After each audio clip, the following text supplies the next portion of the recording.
Evolution का एक process है।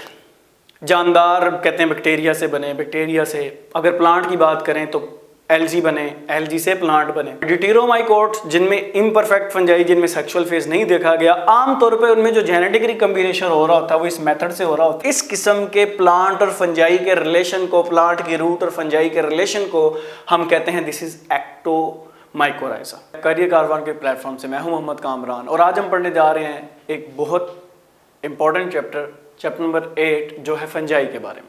पहले तो देखते हैं फंजाई किसे कहते हैं और ये हमारा शॉर्ट क्वेश्चन भी है। फंजाई या फंगाई ये यूकैरियोट्स हैं, यानी इनके अंदर ट्रू न्यूक्लियस मौजूद होता है। इनका मोड ऑफ न्यूट्रिशन एब्जॉर्प्टिव है। जब हम न्यूट्रिशन को पढ़ेंगे तब मैं आपको इसको बताऊंगा कि एब्जॉर्प्टिव न्यूट्रिशन किसे कहते हैं। अच्छा, इनके अंदर सेल वॉल होती है और वो काइटिन की बनी होती है, ठीक है जी। और दूसरी बात, ये प्लांट की तरह नॉन मोटाइल होते हैं, एक जगह से दूसरी जगह हरकत नहीं करते हैं। मैं हरकत कर रहा हूँ ना, हम एनिमल में आते हैं, लेकिन ये बिल्कुल प्लांट की तरह हरकत नहीं करते। इनकी बॉडी जो है वो माइसीलियम कहलाती है और ये जो माइसीलियम है ये बनी होती है हाइफी की। अब हाइफी क्या होते हैं? इनकी बॉडी के अंदर थ्रेड लाइक स्ट्रक्चर होते हैं, यानी अगर ये कोई फंजाई है, ठीक है, तो अगर आप इसको माइक्रोस्कोप के नीचे देखेंगे तो आपको पता चलेगा कि इसकी पूरी बॉडी किसकी बनी हुई है? थ्रेड लाइक स्ट्रक्चर की बनी हुई है, ठीक है जी। और इस थ्रेड लाइक स्ट्रक्चर को आप क्या कहते हैं? हाइफी कहते हैं। अब यहां पर शॉर्ट क्वेश्चन पूछा जाता है कि ये प्लांट और एनिमल जैसे हैं कि उनसे डिफरेंट है? देखिए, इनमें कुछ प्रॉपर्टीज प्लांट जैसी हैं, जैसे ये नॉन मोटाइल हैं, इनके अंदर सेल वॉल है, ठीक है। अब कुछ इनकी प्रॉपर्टीज एनिमल जैसी है, जैसे ये हेटेरोट्रॉफ्स हैं। अब इनकी सेल वॉल के अंदर जो काइटिन है ना, प्लांट में सेल वॉल सेलुलोज की बनी होती है, इनकी जो सेल वॉल के अंदर काइटिन है ये आर्थ्रोपोड, जिसमें लाल बेग भी आता है, उनकी स्किन के ऊपर जो कवरिंग होती है एक्सोस्केलेटन के अंदर, वो किसकी बनी होती है? काइटिन की। और साइंटिस्ट का मानना भी ये है कि they are closely related to the animal due to this chitin. अब डियर स्टूडेंट, यहां पर हमारे पास कुछ प्रूफ्स आते हैं कि ना तो ये एनिमल है ना ये प्लांट्स हैं। उनमें से एक टर्मिनोलॉजी जिसे हम कहते हैं वो है न्यूक्लियर माइटोसिस। न्यूक्लियर माइटोसिस में होता क्या है? न्यूक्लियर माइटोसिस में क्या होता है कि ये अगर सेल है ना, तो सेल के अंदर ये न्यूक्लियस है, तो जो स्पिंडल फाइबर है ना वो इसके अंदर बनते हैं, इनसाइड द न्यूक्लियर मेम्ब्रेन। और आमतौर पर ये जो न्यूक्लियर मेम्ब्रेन है, क्रोमोसोम की तादाद की तरफ ज़्यादा नहीं जाइएगा, आमतौर पर इनकी बॉडी हैप्लॉइड होती है। बस ये बताना चाह रहा हूँ कि ये जो स्पिंडल फाइबर धागेनुमा स्ट्रक्चर बनते हैं, जो आपने 9th क्लास के अंदर भी सेल डिवीजन वाला चैप्टर पढ़ा था, उसमें हमने देखा था, ये जो धागेनुमा स्ट्रक्चर बनते हैं ना जी, ये न्यूक्लियर मेम्ब्रेन गायब होने के बाद नहीं बनते, उसके अंदर ही बनते हैं। तो इसको हम कहते हैं न्यूक्लियर माइटोसिस। इसलिए इनको अलहदा किंगडम में जगह दी गई है। क्यों? नंबर 1, इनका मोड ऑफ न्यूट्रिशन क्या है? Absorptive. Plant autotrophs, animal heterotrophs. ये हेटेरोट्रोफ्स तो हैं, लेकिन इनका मोड ऑफ न्यूट्रिशन है चीज़ों को एब्जॉर्ब करना, चूसना। हम क्या करते हैं? इंजेस्ट करते हैं। इंजेस्ट का मतलब क्या होता है? निगलना, खाना मुंह के जरिए। और इनकी बॉडी हाइफी की बनी होती है और इनके अंदर न्यूक्लियर माइटोसिस होती है। अब आते हैं इनकी बॉडी की तरफ। न्यूक्लियर माइटोसिस बजाते खुद एक बहुत इंपॉर्टेंट शॉर्ट क्वेश्चन है। अब बात करते हैं हाइफी की, कि हाइफी क्या होते हैं, हाइफी किसे कहते हैं। हमने अभी अभी बात की कि इनकी बॉडी जो है वो थ्रेड लाइक स्ट्रक्चर की बनी होती है। ये थ्रेड लाइक स्ट्रक्चर आपको दो तरह से मिल सकते हैं। ये थ्रेड लाइक स्ट्रक्चर आपको दो तरह से मिल सकते हैं। इन थ्रेड लाइक स्ट्रक्चर में क्रॉस वॉल्स भी हो सकती हैं जो इसको डिफरेंट सेगमेंट में डिवाइड कर देगी, और इसके अंदर न्यूक्लियस पड़े होते हैं, ठीक है जी। और इसकी बात करें तो इसके अंदर कोई क्रॉस वॉल नहीं होती। जिसके अंदर क्रॉस वॉल होती है उसे आप कहते हैं सेप्टेट, और जिसके अंदर नहीं होती उसे नॉन सेप्टेट कहते हैं या कहते हैं एसेप्टेट। और इसका दूसरा नाम है सिनोसिटिक। वेरी इंपॉर्टेंट शॉर्ट क्वेश्चन, इसको आपने देखना है। इसका नाम हम क्या लेते हैं, सिनोसिटिक भी लेते हैं। तो ये हाइफी के तौर पे आपने इन दोनों की डेफिनेशन ये शॉर्ट क्वेश्चन में क्या है, इंपॉर्टेंट है। तो डियर स्टूडेंट, अब इस हाइफी की डिफरेंट फॉर्म मॉडिफिकेशन भी होती हैं, ये हम देखेंगे न्यूट्रिशन इन फंजाई। तो स्टार्ट करते हैं अपना topic, nutrition in fungi. Fungi food को कैसे हासिल करते हैं,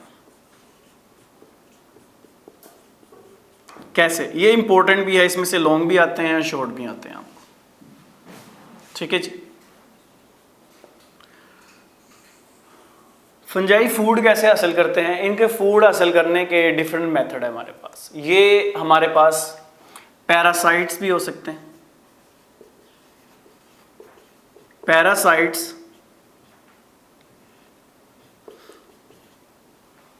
जो होते हैं ये क्या करते हैं, पैरासाइट जो ऑर्गेनिज्म होते हैं इसमें एक को फायदा होता है और दूसरे को लॉस होता है। यानी दो ऑर्गेनिज्म इकट्ठे रह रहे हो, एक को फायदा एक को लॉस हो, इसे हम कहते हैं पैरासिटिक रिलेशन। अच्छा, ये जो पैरासाइट होते हैं ना फंजाई, इसमें हमारे पास दो तरह के पैरासाइट्स होते हैं। एक को हम नाम देते हैं ऑब्लिगेट और दूसरे को हम कहते हैं फैकल्टेटिव।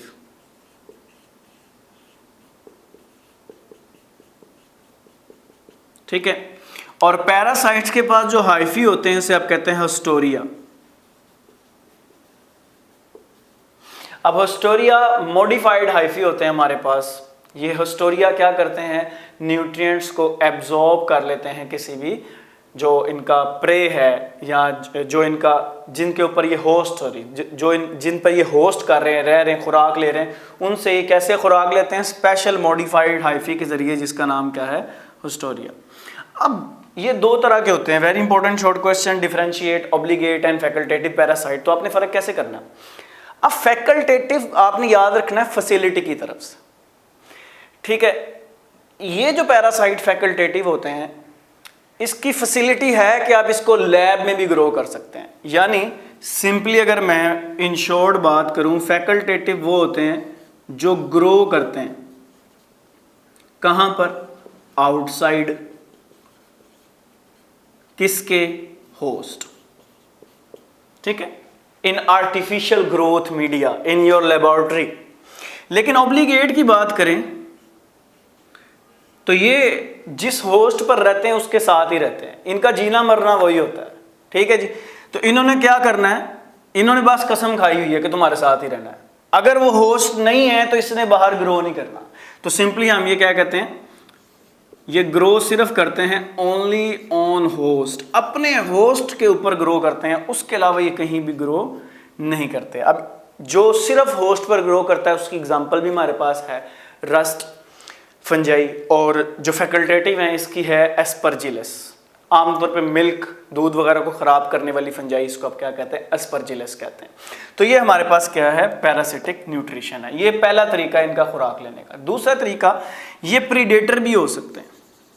अब प्रीडेटर कौन होते हैं, शेर एक प्रीडेटर है, ठीक है, और जो डियर है ना, हरन जिसको कहते हैं गालिबन, वो उसका प्रे है। शेर एक्टिवली हंट करता है। अब बिल्ली चूहे की बात कर लें तो बिल्ली प्रीडेटर है और चूहा क्या है, प्रे। जो एक्टिवली हंट करता है और चीर फाड़ दरिंदा गोश्त खाने वाला जानवर जो सा होता है उसे प्रीडेटर कहते हैं। अब आप सोच रहे होंगे कि फंजाई कैसे प्रीडेटर होती हैं, ये भी प्रीडेटर होती हैं। अगर इनको कहीं वाटर के अंदर मिल जाए, एस्कैरस वार्म मिल जाए, तो ये इनके हाइफी क्या करते हैं, उनके गिर्द कंस्ट्रिक्टिंग रिंग बनाते हैं। एक ऐसा रिंग बनाते हैं हाइफी कि उस वार्म को यूं पकड़ते हैं और पकड़ के वहां से दबोच लेते हैं, उसको पैरालाइज कर देते हैं, उसकी डेथ हो जाती है। और जब उसकी डेथ हो जाती है ना, तो ये प्रीडेटर एब्जॉर्ब कर लेते हैं उसमें से अपने न्यूट्रिएंट्स। और आम तौर पर फंजाई जोन से हैं प्रोटीन की कमी पूरा करने के लिए अपनी बॉडी में ऐसा करते हैं। खैर, ये किन न्यूट्रिएंट्स को एब्जॉर्ब करते हैं? Carbon, hydrogen, oxygen, nitrogen, phosphorus. कोई भी फंजाई है उसको आमतौर पे इन न्यूट्रिएंट्स की क्या होती है, जरूरत होती है। तो प्रीडेटर क्या है, कैसे ये करते हैं? अब आर्थ्रोबोट्रायस एक फंगस है, ये इस बार का पीपीएससी का एग्जाम का भी क्वेश्चन था कि point out the predator fungus कौन सी है। तो ये आपने छोटी छोटी चीजें होती हैं, कोई भी एग्जाम बड़ा नहीं होता, उसमें बस कॉमन सेंस आपने अपनी जो है वो एक्टिव रखनी होती है। तो हमारे पास प्रीडेटर में हमारे पास आती है आर्थ्रोबोट्रायस, और ये क्या करती है? कॉन्स्ट्रिक्टिंग रिंग बनाती है, रिंग बना के न्यूट्रिएंट्स को क्या कर लेती है, उसमें से एब्जॉर्ब कर लेती है। प्रीडेटर के बाद हमारे पास नेक्स्ट आते हैं सेप्रोट्रॉप्स। अब सेप्रोट्रॉप्स क्या होते हैं?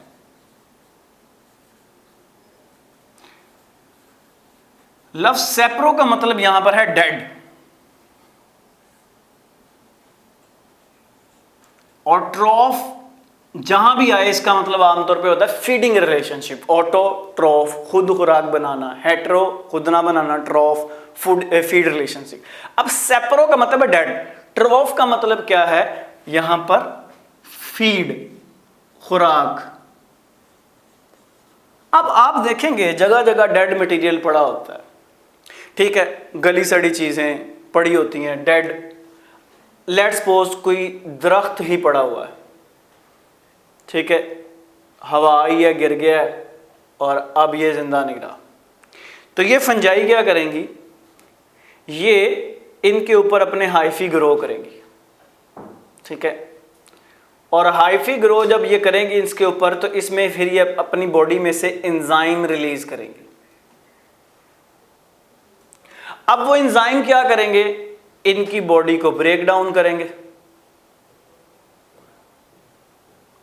अब जब ब्रेक डाउन होगा तो जो कॉम्प्लेक्स फूड है वो क्या बनेगी? Simple food. और ये उस सिंपल फूड को क्या करेंगे?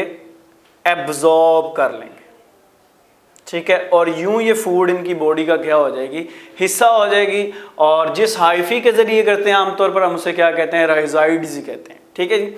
तो ये सेप्रोट्रॉप्स, इनका तरीका वारदात क्या है? ये कैसे जानदार को खाते हैं? ये अपने एंजाइम बॉडी में से रिलीज करते हैं, extra cellular enzyme. Extra mean outside their body, outside their cell. और जैसे वो किसी चीज पर गिरता है तो वो उसकी ब्रेक डाउन करते हैं, और ब्रेक डाउन करने के बाद ये उनकी क्या करते हैं? सिंपल फूड में बदलने के बाद बॉडी में क्या कर लेते हैं? एब्जॉर्ब कर लेते हैं। तो ये हमारे पास क्या है? सेप्रोट्रॉप्स है। फिर हमारे पास इसके बाद जो फंजाई आती है उसे हम कहते हैं म्यूचुअलिस्टिक फंजाई। म्यूचुअलिज्म से वर्ड ये निकला है। अब म्यूचुअलिस्टिक फंजाई क्या करती है? ये ऐसा रिलेशन है जिसमें दो जानदार इकट्ठे रहते हैं और दोनों को क्या होता है? बेनिफिट, दोनों को फायदा होता है। दो जानदार इकट्ठे रहते हैं और इकट्ठे रहने के बाद दोनों को क्या होता है? फायदा। इसकी बेस्ट एग्जांपल्स हमारे पास क्या है? लाइकेन है नंबर 1, और नंबर 2 हमारे पास क्या है? माइकोराइजा। Lichen and mycorrhiza. अब ये म्यूचुअलिस्टिक रिलेशनशिप है। खाली शॉर्ट क्वेश्चन में ये भी पूछा जाता है कि लाइकेन किसे कहते हैं। तो याद रखें, जब कभी एल्गी और फंजाई इकट्ठे रहते हैं, इस रिलेशनशिप को आप क्या कहते हैं? लाइकेन कहते हैं। और ये आमतौर पर कोई भी रिलेशन इन दोनों में से वहां पर बनता है जहां दोनों में से कोई अकेला जिंदा रह सकता नहीं, दोनों इकट्ठे एक दूसरे की मजबूरी है। माइकोराइजा रिलेशन में क्या होता है? हमारे पास प्लांट्स होते हैं और प्लांट्स की भी क्या होती हैं? रूट्स होती हैं, ठीक है, और उसके साथ ग्रो करते हैं हमारे फंजाई। आप इसे फंगाई भी पढ़ सकते हैं, वैसे आमतौर पे वर्ड फंगाई ही है जिसे फंगस है, लेकिन हम इसे फंजाई पढ़ रहे हैं, ठीक है जी। Algae and fungi, lichen. Plants root, vascular plant की रूट, आमतौर पे एंजियोस्पर्म प्लस फंजाई, इसे हम कहते हैं माइकोराइजा। अब आपने समझना है थोड़ा सा इनकी फॉर्मेशन को, इनकी बॉडी को। होता क्या है, ये जो हमारे पास एल्गी हैं जो छठे चैप्टर में हमने इसके बारे में डिस्कस करना है, ये सातवें में बल्कि हमने डिस्कस कर लिया है। एलजी जो है हमारे पास, ये बड़े नरम नाजुक होते हैं। ये आमतौर पर शेडी प्लेस पे आपको मिलेंगे जहां नमी वगैरह होगी। ये डायरेक्ट धूप को बर्दाश्त नहीं कर सकते। तो होता क्या है, लेट्स सपोज ये हमारे पास क्या है, एलजी। ये ब्लू कलर से मैं शो कर रहा हूं, ठीक है। और एलजी की खास बात यह है, इसमें ग्रीन पिगमेंट है और ये फोटोसिंथेसिस कर सकता है। इनके इर्द गिर्द आ जाता है फंजाई, और फंजाई के थ्रेड लाइक स्ट्रक्चर इनको कर लेते हैं कवर, ठीक है जी। अब होता क्या है, सनलाइट आमतौर पर डायरेक्ट इन एलजी पर नहीं पड़ती, उसको शील्ड करता है, बर्दाश्त करता है फंजाई का हाइफी, ठीक है जी। और एक काम फंजाई के हाइफी और करते हैं, दूर दूर से न्यूट्रिएंट्स ला कर देते हैं किसको, इन एलजी को। ओके, दो काम। नंबर 1, फंजाई इनको प्रोटेक्ट कर रहा है। नंबर 2, न्यूट्रिएंट्स ला कर दे रहा है। अब बदले में एलजी भी तो इसके लिए कुछ कर रहा होगा ना। एलजी क्या कर रहा होगा, इसके दिए गए न्यूट्रिएंट्स और सनलाइट की मौजूदगी में फोटोसिंथेसिस कर रहा होगा। अब फोटोसिंथेसिस जब हो रही होती है तो क्या बन रहा होता है, फूड। अब उस फूड को दिया जा रहा होगा किसको, इस एलजी को। तो आप देख रहे हैं दोनों एक दूसरे की क्या कर रहे हैं, हेल्प कर रहे हैं। एक फूड बनाकर दे रहा है, दूसरा उसको प्रोटेक्शन कर रहा है। एज लॉन्ग एज एलजी जिंदा रहेगा, खुराक बनती रहेगी, और एज लॉन्ग एज फंजाई जिंदा रहेगा, उसको प्रोटेक्शन एलजी को मिलती रहेगी और वो बचे रहेंगे। तो ये एक इन दोनों का म्यूचुअलिस्टिक रिलेशन है। माइकोराइजा एसोसिएशन भी कुछ ऐसी है। इस एसोसिएशन में हमारे पास रूट्स होती हैं, ठीक है, और इन रूट्स के साथ फंजाई ग्रो करते हैं। अब लेट्स सपोज ये हमारे पास एक रूट सेल है, ये उसमें से निकलने वाला रूट हेयर है, ठीक है जी। और ये रूट के अंदर डिफरेंट तरीके के क्या मौजूद है, हमारे पास सेल्स मौजूद है।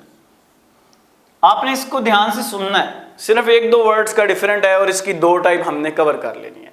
हमारे पास माइकोराइजा 2 तरह के होते हैं। एक को हम कहते हैं एक्टोमाइकोराइजा और दूसरे को हम कहते हैं endo. This is very important short question concern with your exam.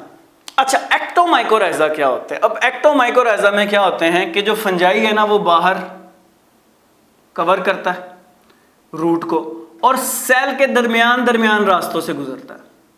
Cell wall में पेनिट्रेट नहीं करता, सेल के अंदर घुस जाता नहीं है। ये सेल है ना, इन सेल के दरमियान में हाइफी होंगे, इनके गिर्द हाइफी होंगे, सेल के अंदर हाइफी नहीं जाएंगे। इस किस्म के प्लांट और फंजाई के रिलेशन को, प्लांट की रूट और फंजाई के रिलेशन को हम कहते हैं दिस इज एक्टोमाइकोराइजा। जैसे ही ये हाइफी अगर सेल वॉल के अंदर चले गए, पेनिट्रेट कर गए, तो इस रिलेशन को हम कहते हैं एंडोमाइकोराइजा। म्यूचुअलिस्टिक रिलेशनशिप या mycorrhizal relation during which the roots of plant penetrate inside the cell of the plant. ठीक है, सराउंड तो करती हैं, एक्टो में सिर्फ सराउंड करती हैं, एंडो में सराउंड करने के साथ साथ पेनिट्रेट भी करती हैं inside the cell wall.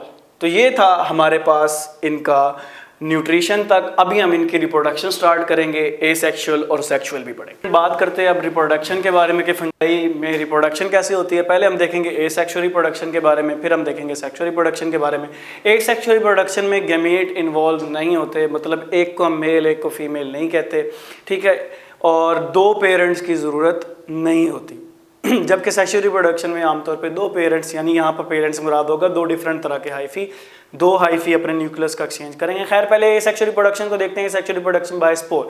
Spore thick wall dormant structure होते हैं और ये एसेक्सुअल स्पोर भी हो सकते हैं, सेक्सुअल भी हो सकते हैं। ये एक स्ट्रक्चर के अंदर प्रोड्यूस होते हैं जिसको हम कहते हैं स्पोरेंजिया। इस स्पोरेंजिया के अंदर स्पोर होते हैं। जैसे ही ये फ्रूटिंग बॉडी कहते हैं इसको, फटती है, इसमें से स्पोर निकलते हैं।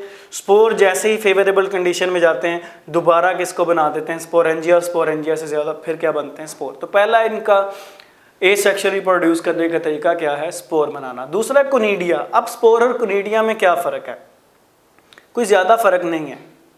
अगर स्पोर ही क्लस्टर नुमा अरेंजमेंट में अरेंज हो जाएं, गुच्छा बना लें, तो इसको आप क्या कहते हैं? कुनिडिया कहते हैं। ठीक है जी। और जिस स्ट्रक्चर पर ये लगते हैं उसे आप क्या कहते हैं? कुनिडियोफोर। कुनिडियोफोर है क्या? ये एक मॉडिफाइड हाइफी, हाइफी की एक मॉडिफाइड क्या है? किस्म है। फिर है फ्रेगमेंटेशन। फ्रेगमेंटेशन फ्रेगमेंट से निकला है, फ्रेगमेंट कहते हैं टुकड़े को। जैसे ही फंजाई का कोई एक टुकड़ा हाइफी टूटता है, टूट कर ज़मीन में जाता है, उसी से न्यू जो फंजाई है उससे फ्रूटिंग बॉडी निकल आती है। इस अमल को हम क्या कहते हैं? फ्रेगमेंटेशन। फिर कहते हैं बडिंग। बडिंग में होता क्या है? एक आउट ग्रोथ बनती है, एक उभार बनता है, वो उभार बढ़ता चला जाता है, फिर उसके अंदर न्यूक्लियर मटेरियल आता है, उसके बाद उससे एक पूरा जानदार बन जाता है। ठीक है, दोबारा मेच्योर जानदार, फिर उसकी बर्डिंग होती है और ये प्रोसेस चलता रहता है। बर्ड किसे कहते हैं? एक एसिमेट्रिक, एक बेढंगम सी आउटग्रोथ। आमतौर पर ये पोटैटो, आलू के ऊपर बहुत ज़्यादा हमें ऑब्वियस होती है, उसके अंदर भी बर्डिंग होती है, वो भी एसेक्सुअल रिप्रोडक्शन का क्या है? तरीका है। तो एसेक्सुअल रिप्रोडक्शन कितने प्रोसेस के जरिए देखी हमने? Spores, conidia, fragmentation and budding. ये मेथड आपने सारे कर लेने हैं, शॉर्ट के लिए भी इंपॉर्टेंट है, इकट्ठे आगे तो लॉन्ग के लिए आ सकते हैं। फिर आती है हमारे पास सेक्सुअल रिप्रोडक्शन। सेक्सुअल रिप्रोडक्शन में दो फेज बहुत ज़्यादा ऑब्वियस है। आमतौर पे इस पे हाइफी भी दो इन्वॉल्व होते हैं।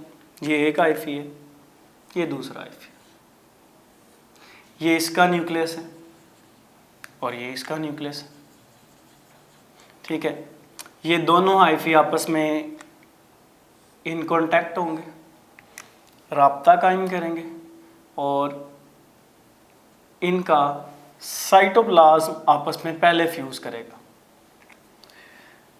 तो आप देखेंगे इनका ये ब्लैक ब्लू मिक्स साइटोप्लाज्म हो गया है, लेकिन अभी इनका न्यूक्लियस आपस में फ्यूज नहीं किया।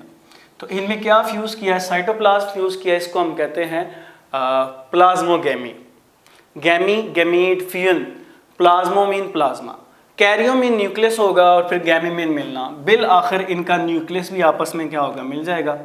और ये कुछ इस तरह के होंगे।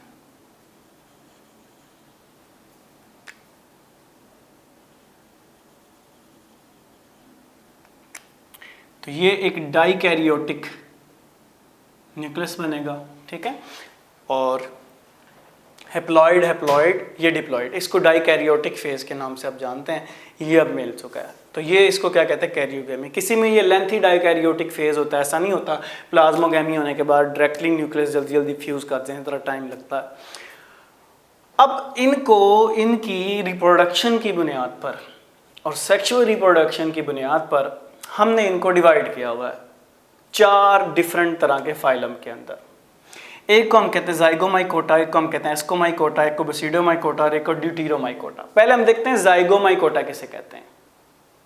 इसकी एग्जांपल में हमारे पास राइजोपस आती है, जिसे हम ब्रेड मोल्ड भी कहते हैं। हमारे घर अगर डबल रोटी पड़ी रहे किसी जगह पर तो उसके ऊपर एक सबस सबस सी फफूंदी सी लग जाती है, that is related to the family of phylum of Zygomycota.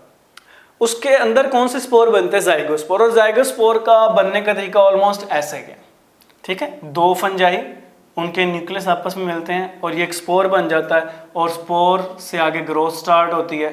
इसको फिर जो स्पोर है इसे हम क्या कहते हैं? जाइगोस्पोर। और ये एसेक्सुअल रिप्रोडक्शन इनकी होती है नॉन वोटाइल स्पोर से, यानी कुनिडिया से नहीं होती बल्कि किससे होती है? स्पोर की तरफ से होती है। फिर इनके हाइफी क्या हैं? नॉन सेप्टेट हैं। नॉन सेप्टेट क्या होता है? ये हाइफी है, उनके दरमियान क्रॉस वॉल नहीं मौजूद, अभी हमने जिक्र किया है, यानी ये फिर क्या होंगे? मल्टी न्यूक्लिएट होंगे। इनकी बॉडी के जो न्यूक्लियस होंगे हम क्या कहेंगे? वो क्या है? Multi nucleate. फिर हमारे पास आते हैं एस्कोमाइकोटा, जिसमें हमारे पास यीस्ट, मोरल्स, मोल्ड्स वगैरह आते हैं। एस्कोमाइकोटा जो है उसकी हम एक डायग्राम बनाने की भी कोशिश कर लेते हैं। कुछ इस तरह से होती है। ठीक है, एक बड़ी सी फ्रूटिंग बॉडी होती है, उस फ्रूटिंग बॉडी के अंदर यूं थैलियाँ से पड़ी होती हैं और उन थैलियों को हम क्या नाम देते हैं? सिंगल को हम कहते हैं एस्कस और काफ़ी सारे को हम कहते हैं एस्काई, और इस पूरी फ्रूटिंग बॉडी को हम कहते हैं एस्कोकार्प। शॉर्ट क्वेश्चन इंपॉर्टेंट है, एस्कस और एस्कोकार्प क्या है? तो ये जो पूरी फ्लोटिंग बॉडी है उसको हम एस्कोकार्प कहते हैं। और इसके अंदर मौजूद होती है एस्कस। एस्कस के अंदर स्पोर बनते हैं 1 2 3 4 5 6 7 8। एक एस्कस के अंदर 8 एस्कोस्पोर बनते हैं। किस एस्कोस्पोर? यानी एस्कोकार्प, एस्कस के अंदर बनने वाले एस्कोकार्प फ्रूटिंग बॉडी के स्पोर। इस वजह से इनको हम क्या कहते हैं? एस्कोमाइकोटा। जी, अब भी मैंने बता दिया है कि इनके पास फ्रूटिंग बॉडी क्या है? एस्कोकार्प, और उसके अंदर स्पोर कौन से बनेंगे? एस्कोस्पोर। हाँ, इनके अंदर जो एसेक्सुअल रिप्रोडक्शन है दैट इज बाय कुनिडिया।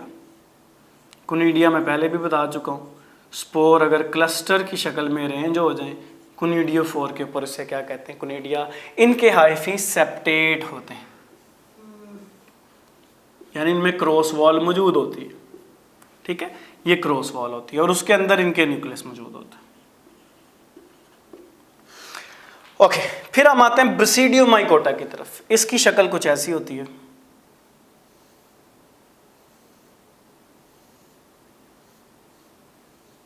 ठीक है जी।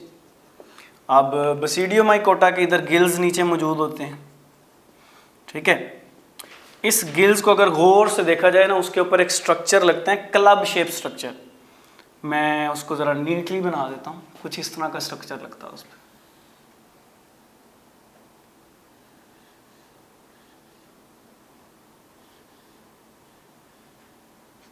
इस स्ट्रक्चर को हम नाम देते हैं बसीडिया, और इसके ऊपर लगते हैं स्पोर, जिसको हम क्या कह देते हैं? बसीडियोस्पोर।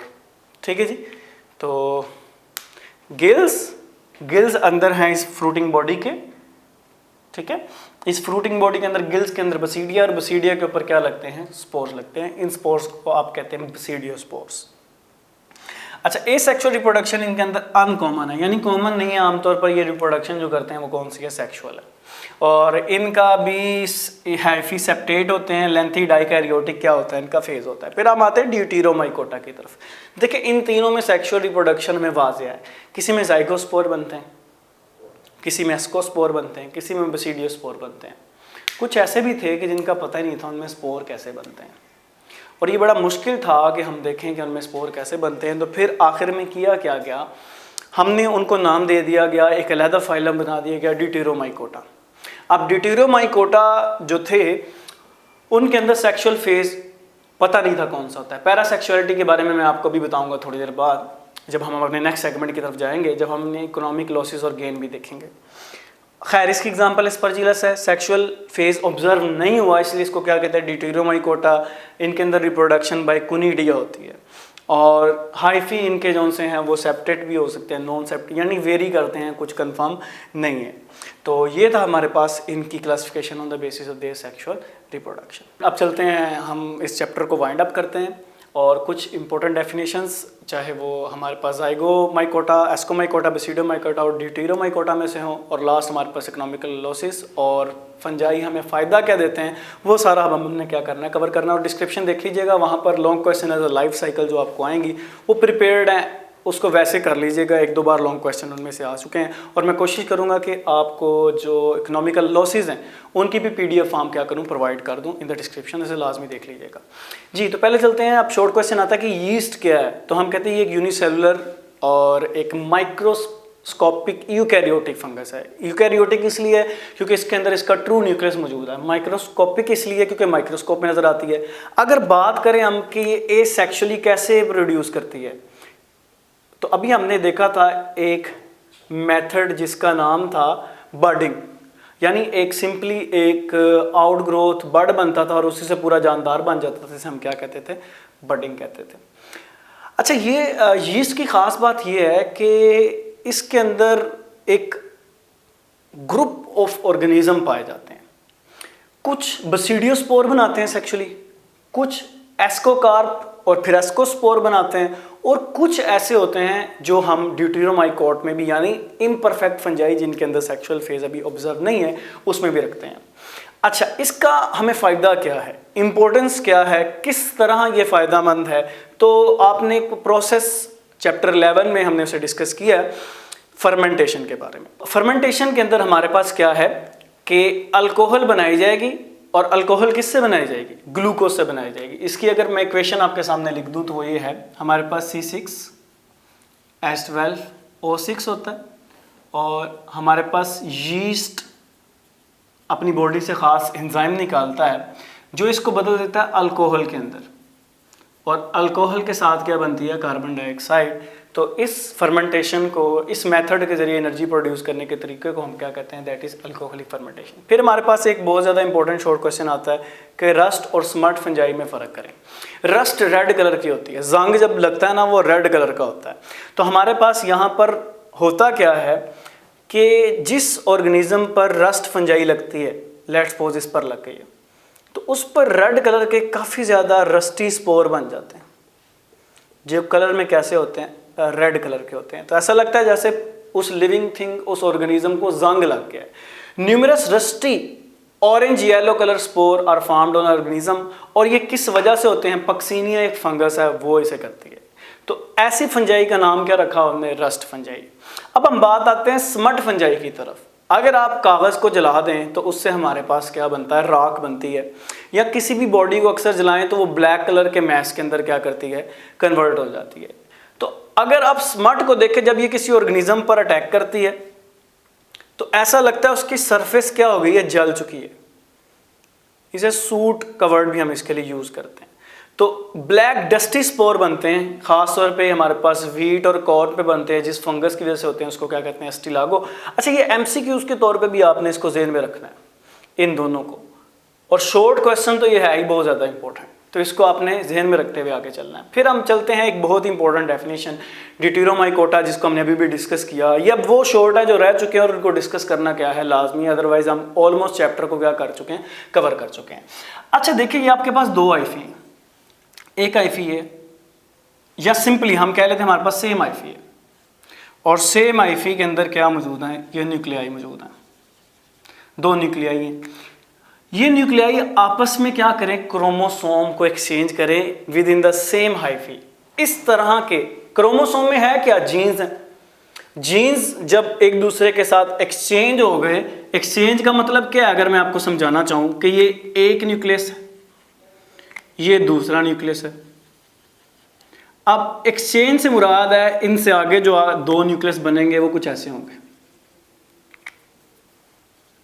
ब्लैक वाले में थोड़ा सा ब्लू का सेगमेंट मौजूद होगा और ब्लू वाले में थोड़ा सा ब्लैक का सेगमेंट मौजूद होगा। यानी जीन ने क्या किया? रिकम्बाइन किया है। इस अमल को कहते हैं रिकम्बिनेशन, और इस अमल को कहते हैं पैरासेक्सुअलिटी। ये अब लेटेस्ट टर्म है। ड्यूटेरोमाइकोट जिनमें इम्परफेक्ट फंजाई, जिनमें सेक्सुअल फेज नहीं देखा गया, आमतौर पर उनमें जो जेनेटिक रिकम्बिनेशन हो रहा होता है वो इस मेथड से हो रहा होता है। इसको हम क्या कहते हैं कि सेम हाइफी के अंदर मौजूद जो हमारे पास न्यूक्लियाई हैं वो जेनेटिक सेगमेंट्स को, जेनेटिक अपने जो क्रोमोसोम्स हैं उनके पार्ट्स को क्या करें? एक्सचेंज करें। फिर हमारे पास शॉर्ट क्वेश्चन आता है कि पेनिसिलियम के बारे में आप क्या जानते हैं? वाइड स्प्रेड है पूरी दुनिया में और सेप्रोट्रोप्स है। आज के लेक्चर में बताया वो चीज़ें जो डेड ऑर्गेनिज्म पर खुराक खा के इक्तफा करते हैं, गुजारा करती हैं। सेप्टेट इनके हाइफी हैं, यानी इनके पास क्रॉस वॉल्स मौजूद होंगी और इनके अंदर एसेक्सुअल रिप्रोडक्शन है बाय कुनीडिया। ये बातें हम बार बार आज के लेक्चर में हम कर चुके हैं, ये आपने याद रखनी है। फिर इकोलॉजिकल इंपॉर्टेंस क्या है फंजाई की? How fungi are important with respect to the environment. हम इसे वन बाय वन देखेंगे। ये अभी हमने देखा सेप्रोट्रोप्स होते हैं, डेड ऑर्गेनिज्म को खाते हैं। अच्छा, जितना खा सकते हैं खा लेते हैं, बाकी जो उसके न्यूट्रिएंट्स होते हैं उसको ये इन्वायरमेंट को वापस दे देते हैं, माहौल को वापस दे देते हैं। अब जो वो चीज़ें माहौल के पास आ जाती हैं तो जिस जानदार मरे हुए से ये हासिल की गई हैं, कभी वो जिंदा था, इन न्यूट्रिएंट्स को वो हासिल कर रहा था, वो उसकी बॉडी का हिस्सा बन गए थे, तो ज़मीन से उसके पास आए थे, अब ज़मीन को ही वापस चले गए। इस अमल को कहते हैं रिसाइकलिंग, यानी the flow of nutrients from the living to the non-living and from non-living to the again living. This is called as the cyclic mechanism. अच्छा, तो इस रिसाइकलिंग में फंजाई का बहुत ज़्यादा रोल है। मैं आपको बताता चलूँ, बैक्टीरिया कभी भी कार्बोहाइड्रेट प्लांट की जो बार्क है जिसके उसको नहीं तोड़ सकते, सेलुलोज को आमतौर पे वो नहीं तोड़ सकते, तो उसको तोड़ने के लिए हमारे पास fungi are the major decomposers. फिर हमारे पास माइकोराइजा, आज ही मैंने पढ़ा। माइकोराइजा क्या है? म्यूचुअलिस्टिक एसोसिएशन है, किसके दरमियान? रूट्स के दरमियान और उसके साथ साथ हमारे पास फंजाई के दरमियान। इसका प्लांट को क्या फायदा हो रहा है?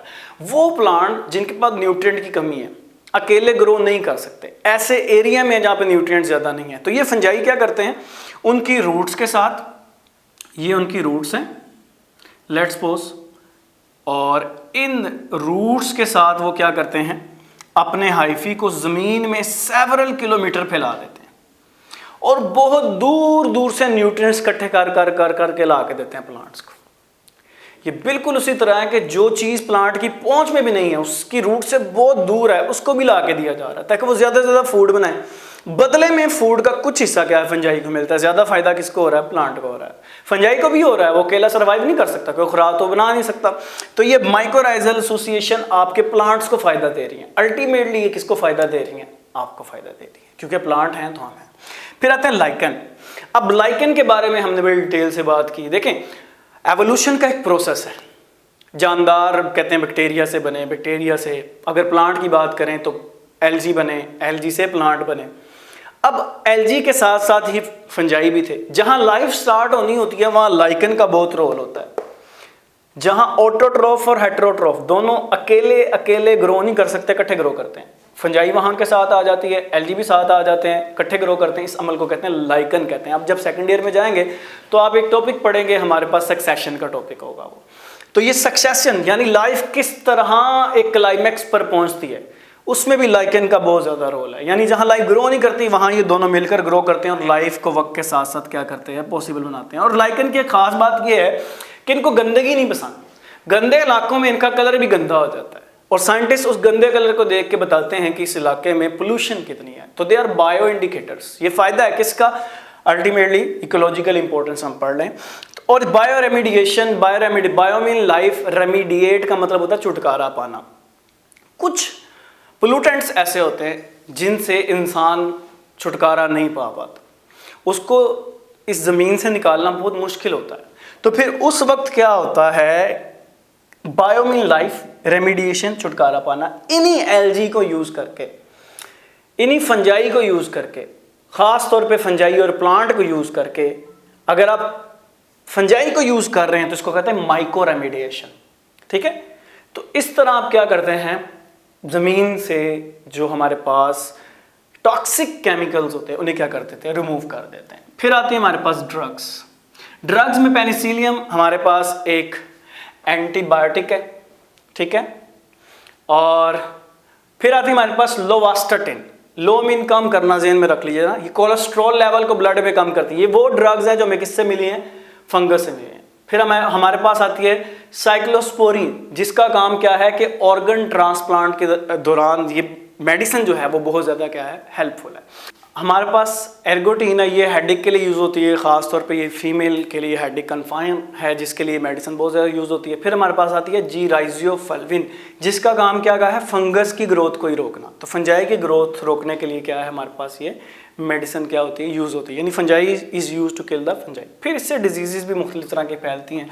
पाउडरी मॉइल्ड यूज़ है, पाउडरी मास बन जाता है जिसके ऊपर वाइट कलर का पाउडर सा मैस होता है लीफ के ऊपर, ठीक है। Ergot of rye, red rot of sugar cane, गन्ना कभी आपने खाया हो तो उसके अंदर रेड कलर का निशान सा बना होता है, वो भी फंजाई की वजह से। एप्पल स्कैब, जो हमारे पास सेब होता है उसके ऊपर ब्लैक कलर का निशान बना पड़ा होता है, उसको कहते हैं एप्पल स्कैब।